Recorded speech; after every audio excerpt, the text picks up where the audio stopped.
Serangan terhadap tower di Nakura dan ada dua personel yang terluka, dan kedua penjaga perdamaian tersebut adalah personel dari Indonesia. Nah, begitu mendapatkan informasi tersebut, saya langsung menghubungi Komandan Kontingen Garuda, Kolonel Gofar, guna mendapatkan informasi dan konfirmasi langsung mengenai kondisi dua peacekeepers Indonesia.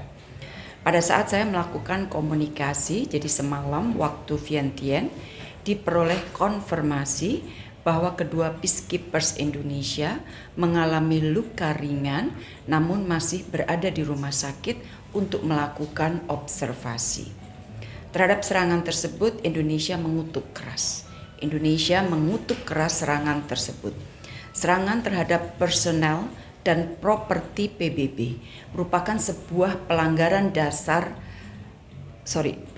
besar International Humanitarian Law dan juga resolusi Dewan Keamanan PBB nomor 1701. Indonesia meminta semua pihak untuk menjamin dihormatinya inviolability atau tidak dapat dilanggarnya wilayah PBB dalam segala waktu dan keadaan. Nah, UNIFIL juga menyampaikan statement, ini saya quote supaya teman-teman bisa tahu persis nuansnya. Quotation dari UNIFIL, "We remind the IDF and all actors of their obligation to ensure the safety and security of UN personnel and property, and to respect inviolability of UN premises at all time. UNIFIL peacekeepers are present in South Lebanon to support a return to stability under Security Council mandate. Any deliberate attack on peacekeepers is a grave violation of international humanitarian law and of Security Council Resolution 1701. Jadi posisi UNIFIL, posisi PBB jelas. Nah rekan-rekan, semalam saya juga melakukan komunikasi dengan tim kita yang ada di PTRI New York. Nah perkembangannya, Dewan Keamanan PBB tadi pagi saya kontak Dewatap kita baru saja menyampaikan statement. Dewan Keamanan PBB melakukan pertemuan briefing untuk membahas situasi Timur Tengah pada 10 Oktober sore waktu New York, yang berarti pagi tadi, makanya tadi pagi saya berkontak dengan New York waktu Vientiane. Pertemuan diadakan atas permintaan Perancis karena Perancis adalah pen holder untuk isu Lebanon dan UNIFIL. Untuk mensikapi eskalasi konflik di Lebanon, khususnya serangan Israel atas pasukan perdamaian UNIFIL di wilayah netral Blue Line. Indonesia diundang di dalam briefing tersebut, dan Indonesia sebagai salah satu country concern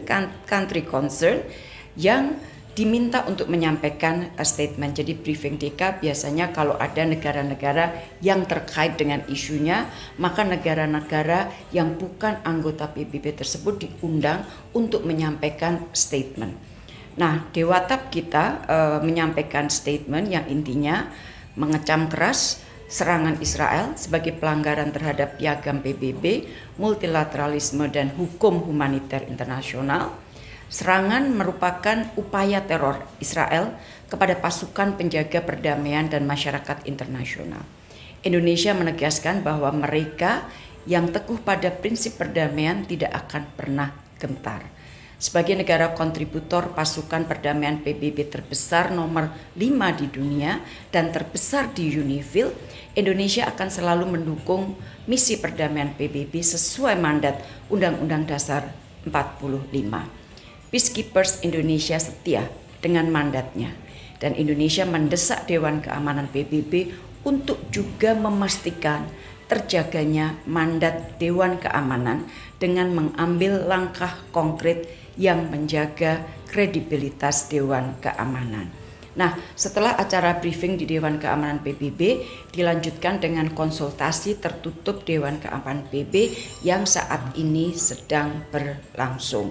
Nah, teman-teman, semalam begitu kita mendapatkan informasi tersebut, di sebelah saya adalah Menteri Luar Negeri Kamboja, sebelah lagi adalah Menteri Luar Negeri India yang semuanya memiliki pasukan di UNIFIL di Lebanon, dan mereka juga langsung melakukan kontaknya dengan pasukan-pasukan yang ada di lapangan. Jadi itu yang pertama yang ingin saya sampaikan.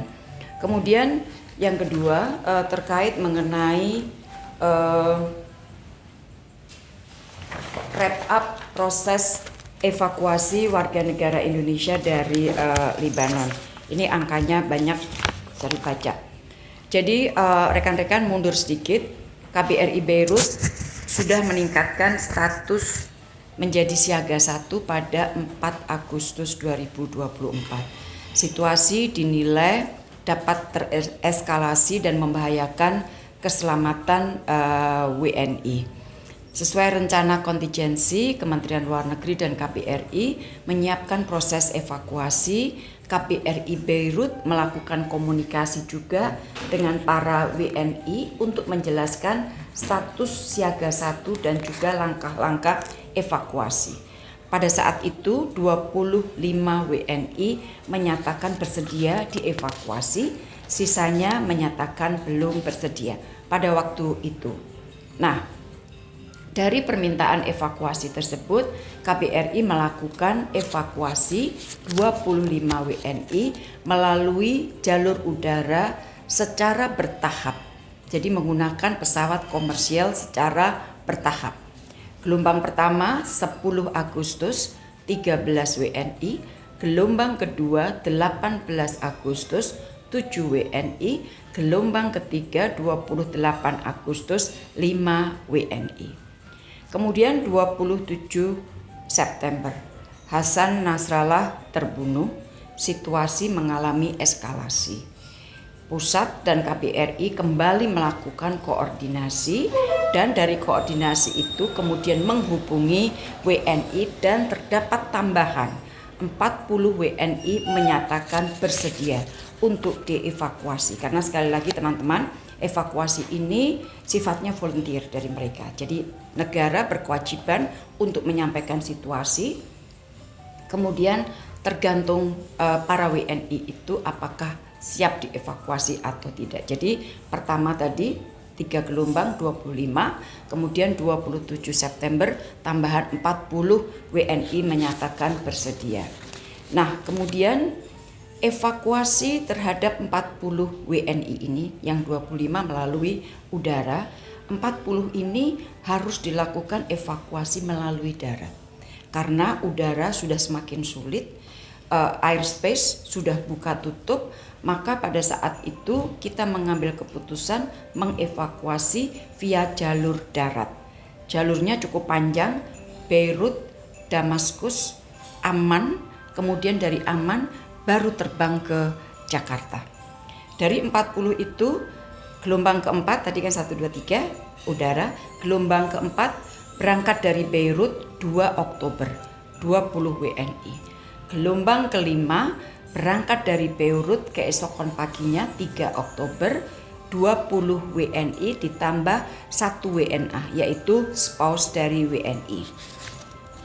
Pada tanggal 4 Oktober, jadi dari 2 dan 3 berarti 40 plus 1 sudah sampai di Amman pada tanggal 4 Oktober, dan pada 7 Oktobernya beliau-beliau sudah tiba di Bandara Soekarno-Hatta. Nah, kita lihat serangan Israel semakin intensif termasuk di Beirut, dan KBRI kembali menerima permintaan evakuasi 14 WNI. Evakuasi dilakukan melalui darat, Beirut, melalui jalur udara, Beirut, Jeddah, Dubai, Jakarta. Gelombang ke-6 take off dari Beirut 9 Oktober untuk 14 WNI dan sudah tiba kemarin di Suta pada 10 Oktober. Dengan demikian teman-teman, WNI yang sudah berhasil dievakuasi per 10 Oktober adalah 79 WNI plus 1 warga negara asing yang merupakan spouse dari WNI. Sebagai catatan, KBRI Beirut mendata bahwa saat ini jumlah WNI di Libanon masih 85 orang. Mayoritas adalah WNI yang menikah dengan warga negara Libanon dan per saat ini belum ingin dievakuasi. Jadi itu rincian lengkap dengan jumlah dan juga tanggalnya. Terima kasih. Download Tribun X sekarang, menghadirkan lokal menjadi Indonesia.